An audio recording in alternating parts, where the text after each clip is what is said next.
আসসালামু আলাইকুম, কেমন আছেন আপনারা? দুপুরকার ভাত খেতেছি।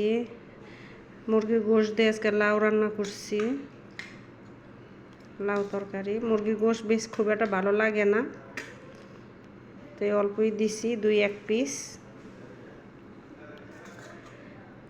লাউ দিয়ে মুরগির গোশত আমরা খাই না, এখন কি করা, খেতে হয় বিদেশে।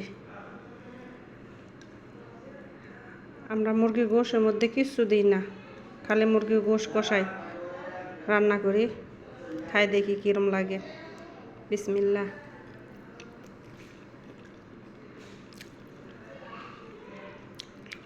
ভালো না লাগলেও খেতে হবে, যেখানে নগদ তরকারি খেতে পারে না, টক দেয় দুনিয়ার তরকারির মধ্যে, তা রান্না করছি এটুকা। কিরম লাগে কিছু বুঝি না, স্বাদও না বাদও না, মুরগির গোশত প্যাঞ্চা লাগে।